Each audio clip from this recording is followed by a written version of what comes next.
What's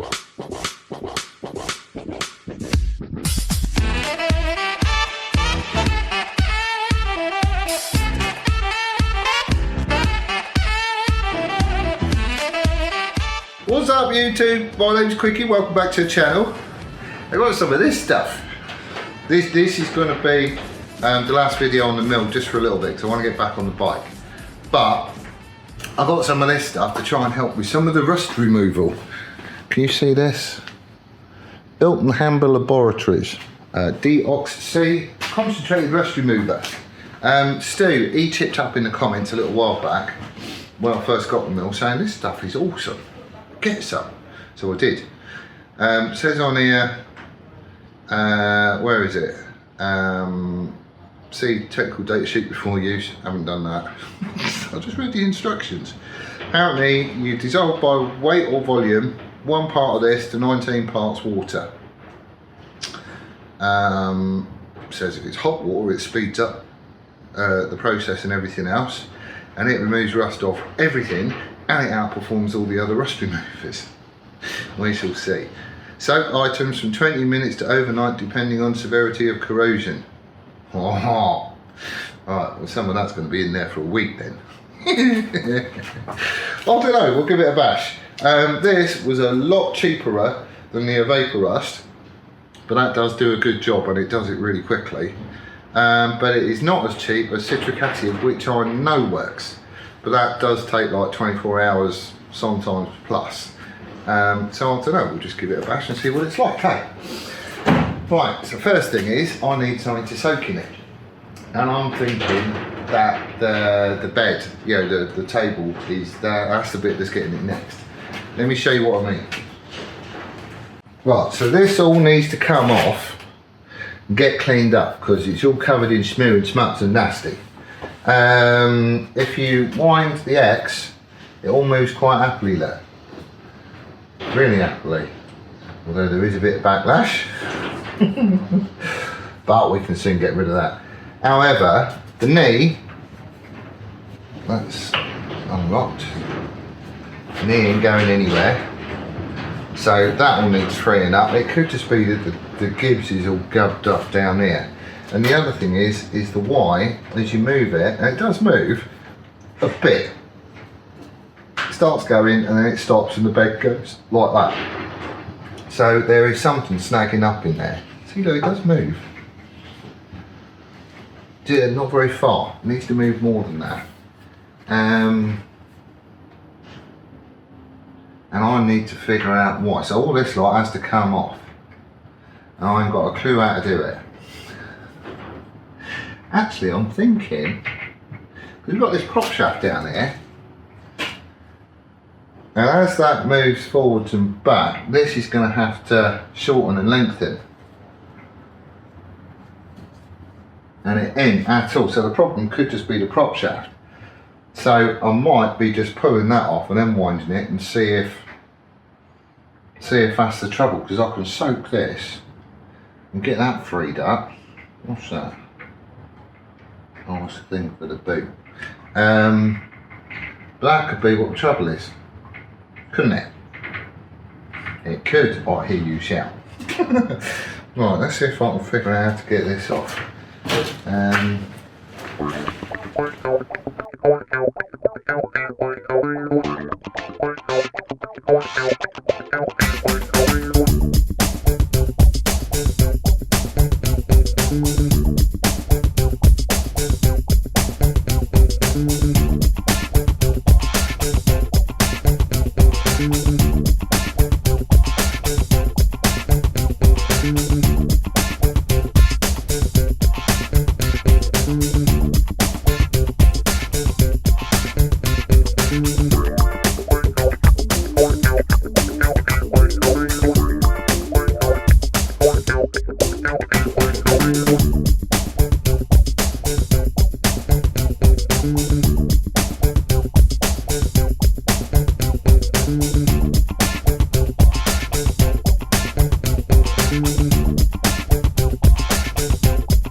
Right, if that looked like it was bloody heavy, that's because it was.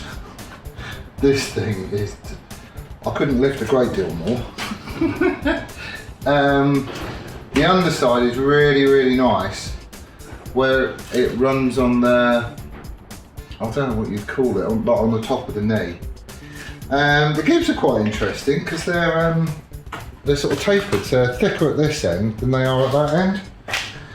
And the way it's done is that they go in and there's like these little jobbies here. So essentially, two of them bolt onto the carriage, and this longer one goes into the end of the gibs. And basically, you wind with this plate held hard and fast up against the side of the casing. You wind this screw in and out, which basically drives the gibs in and out. And as it's tapered, obviously that's how it takes it up. But the surface on them is absolutely lovely. It's covered in goo and crap and dirt and everything. Some of it has gone a little bit sort of dry and crusty and horrible, so they're all going to need to be cleaned up, which I can get done. I'm going to clean all this up as well and see how best I can do it. I think this whole middle section ain't going to get painted at all. It's only going to be the ends, like that bit and that bit, which is the exit for the suds and the boss for the lead screw, where you can take up any backlash and whatnot.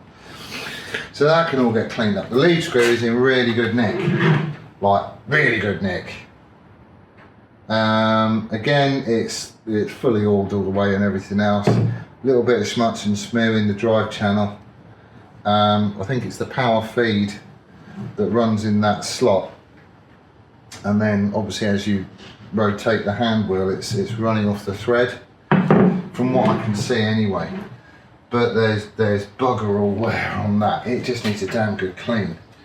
All the bosses and that look lovely. Yeah, there's no guffs or scores or anything in there. That is really, really good. It just weighs a bloody ton. Absolute ton. I need to get that off.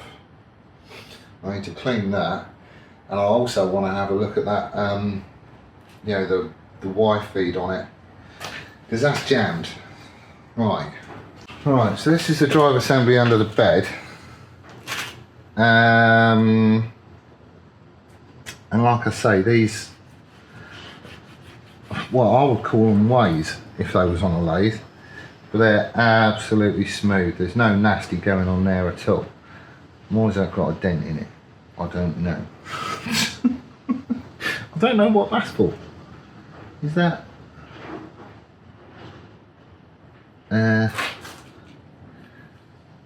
Maybe it's just somewhere for oil to collect. Because there are like feed nipples and stuff all over. I don't care, it's getting cleaned up.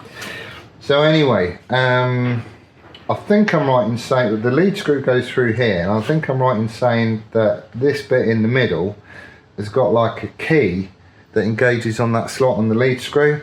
So as you move the lever, it one is being rotated by the key in that slot anyway, and as you move the lever, you engage the two halves, and then that's what drives the whole lead screw, I think.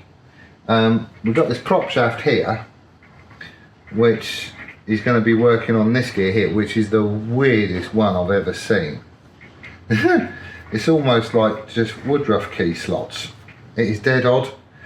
But I don't think this is moving up and down. So as you move the y-axis, as you can see, it's solid. It's kind of going up into the boss hit at either end, and that's what's causing it to skew. So I think this has seized, which wouldn't be surprising because you've got this slot in it and there's loads of crap in there, and the crap ain't oil.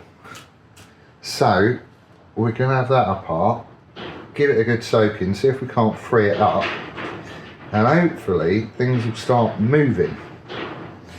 Then I'll just need to take this off and sort the knee out, because the knee ain't moving either.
figured out what was stopping the y-axis from moving, and that's this prop shaft. Basically I've disconnected it at that end, which is simple enough. It's just drilled and pinned onto the shaft that comes out the back. It's like a tapered pin, it only goes in one way. So knock that out, that's fine. Can I get the other end out? No. Bloody thing, there is a pin there. But it holds, it's that pin there at this end. And I just can't get the damn thing out. So, you know, here's what it is, but with it disconnected you can see that Y moves more than happily. That's what the trouble is. This is seized. There is a grub screw there. I have undone it, nothing happened. I filled it full of WD-40. Not a lot happened then either. I heated the bugger up. Still nothing. So it is proper seized. I'm trying to think what best to do.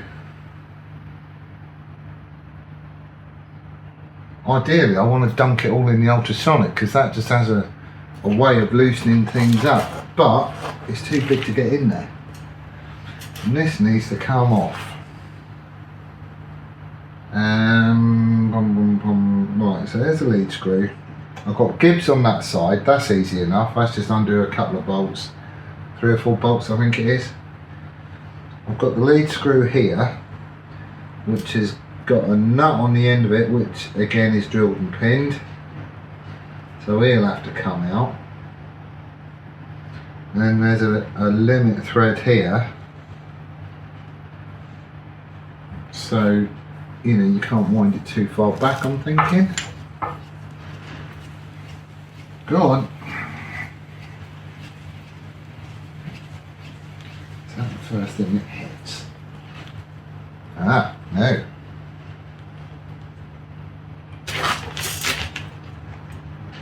No.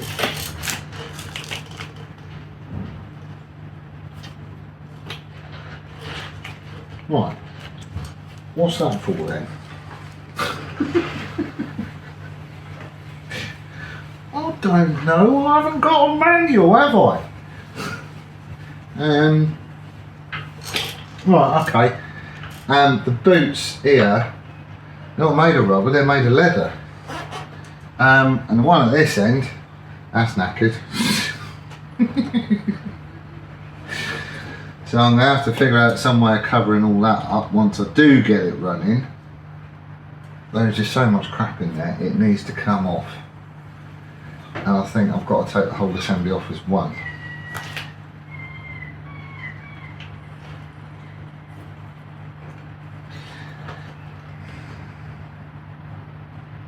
If I just undid the Gibbs and undid the lead screw and wound this all the way out, I'm hoping that will just come off. Alright, let's give that a go. Where's my little, let's knock this pin out.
See, look, I'm loving these mugs from John and Sarah because it's just the right height to balance all the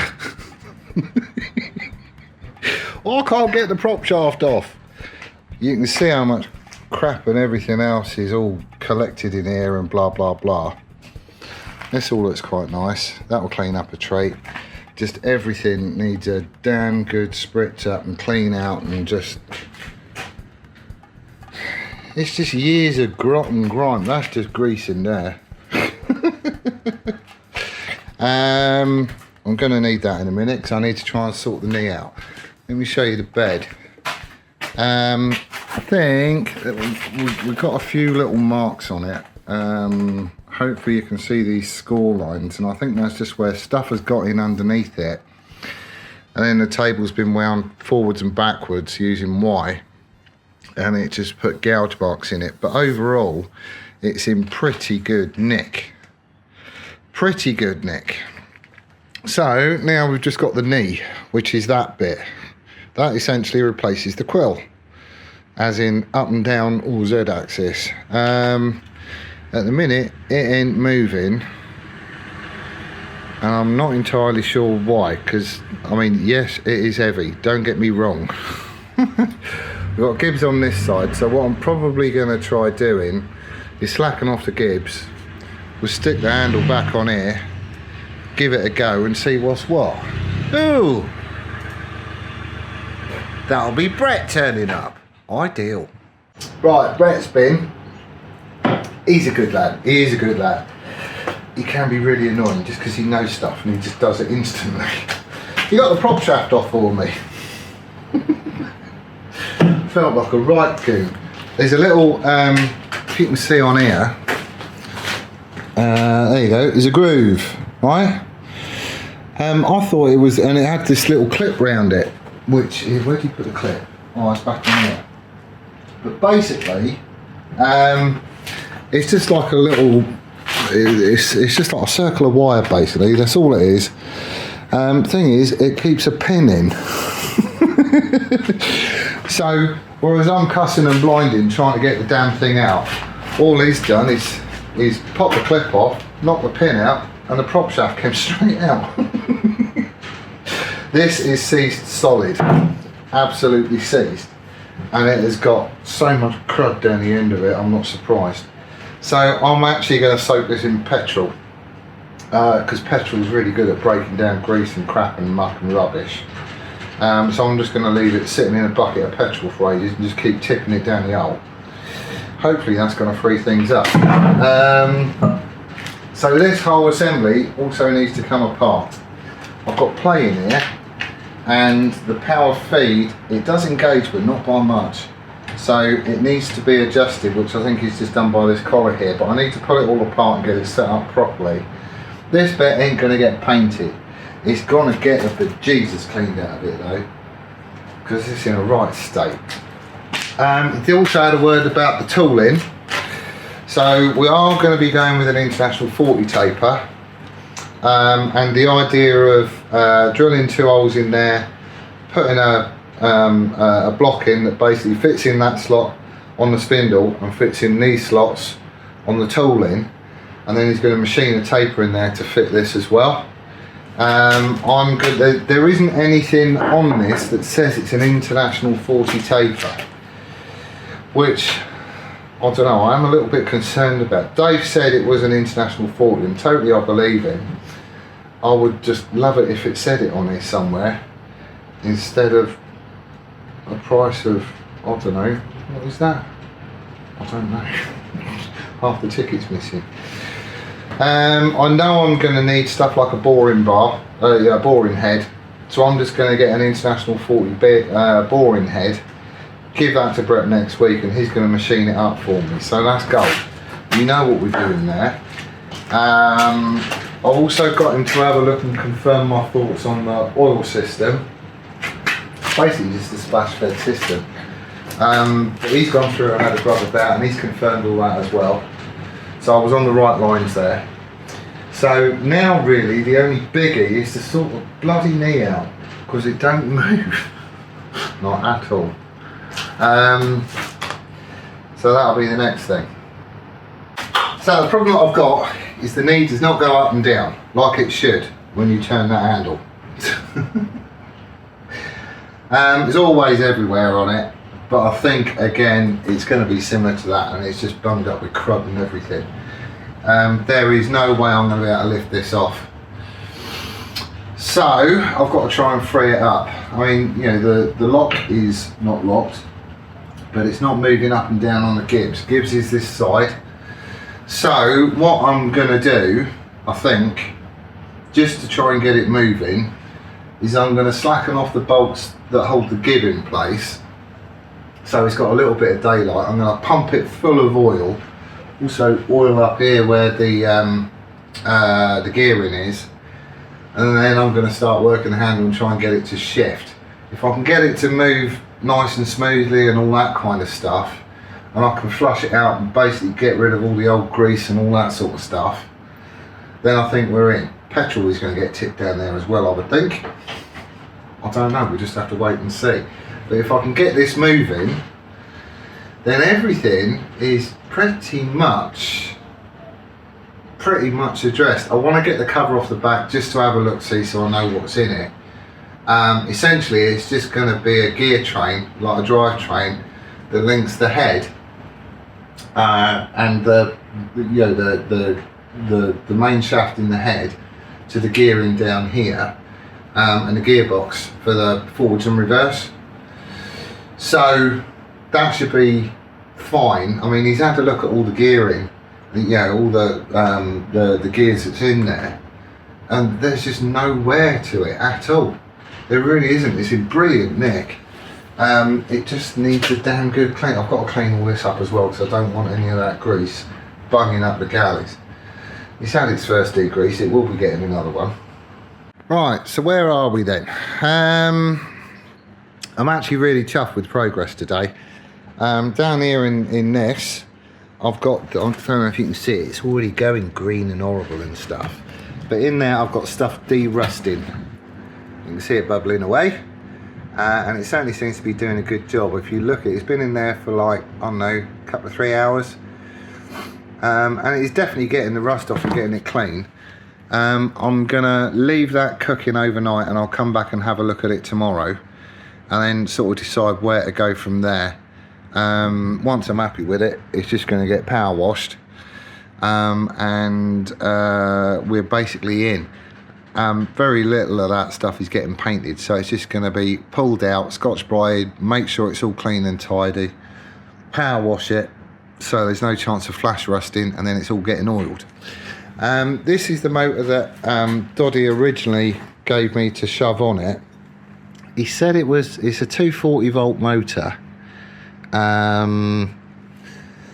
If it's man enough to do the job, which it probably should do, it's a 1.5 kilowatt motor, then that's going to be what's going to power it. And I think I've got a way of mounting it onto that thing that sticks out the side, the main drive shaft. Essentially, I'm going to make a collar that fits over this spindle at this end with a key in it, and it fits over the spindle going into the machine, and then we'll have some sort of mounting plate that will be bolted onto that bit there, sticking out the side of the mill. So it's all supported. It's got a big old base plate on the bottom down here. So 4 mounting points. I'll probably mount that vertically actually, just because it won't go anywhere then. However, if you look at my shop, it is in a right mess. There's a doorway. It's 30 feet long. So, band tool, welding gear, press, blah, blah, blah. Then I've got motor. I've got another motor. Then I've got Jixix motor, which still needs to be sorted. The little mini mill, that is going to be going on Sunday, which is cool. And moving down, my flat is covered with all the bits off the head. The spindle and the tooling will obviously be going off to Brett so he can machine it, but all the rest of it's there. And then I've got, cover plates, the wheel for the knee, the prop shaft, the Y-axis slide, for want of a better word. There's the lead screw that sits for that. Then I've got the main lead screw for X. Then I've got various other bits of castings and stuff. That's where the suds come out, which would go on the end of the thing that's in there. The other bit of that is in the ultrasonic cleaner, and I've got the parts washer on. I've got no bench space at all. It is chocker. And the only way I'm going to get my bench back is to put that back together again. So that's what the plan is. Asbo is obviously still on the go. I was going to be servicing the forks and getting them all set up. If I can clear some of this, ooh, hello. If I can clear some of this out the way, that's going to be the next video. If I can't, then that's going to be the next video. I don't know, we just have to wait and see. It is an awful lot of fun. I've got a hell of a lot done today as well. But it's just once you start taking a big machine apart, you just lose all your space because there's bits everywhere in here. I was quite embarrassed when Brett did that. I should have seen it. It's such a simple way of doing it, but everything on this is simple. I completely overlooked it. So anyway, good day has been had today, I think. It's nice that stuff is getting clean and all the rest of it. And I can see how stuff works, so, you know, should anything go amiss, I'll stand a good chance of fixing it and looking after it properly and all that sort of stuff. The plan is going to be to get the knee sorted. Once the knee is sorted and moving, we're then just on like a final degrease of everything, get it ready for painting, because not all of that stuff is coming off, it's going to be painted in situ. And then I can literally do one assembly at a time, clean it all up, grease it, oil it, do whatever's needed, adjust it, and stick it back on, and bit by bit we'll just build it up. And the last thing that I'll do is stick a motor on it. I'll be able to turn the collar up on Chuck, so that shouldn't be an issue. I'll get some thick old plate to do a mounting plate with it, like 10 or 12 mil stuff, something sturdy, and we can start putting it back together again. Hopefully the spindle will be sorted for next week, so that could all go back together again. And it really is just a case of an assembly job, and then we'll Jamie in to do the wiring, which is going to be just so good to see this thing go. It's probably going to be a noisy one though, because that's a massive drivetrain, and it's just splash fed with oil, so but we'll have to wait and see. But that's what I'm leaving it. Thank you ever so much for joining us. I hope you're enjoying all this stuff, because I know I am. It is dead interesting. And we'll see you on the next one. Laters!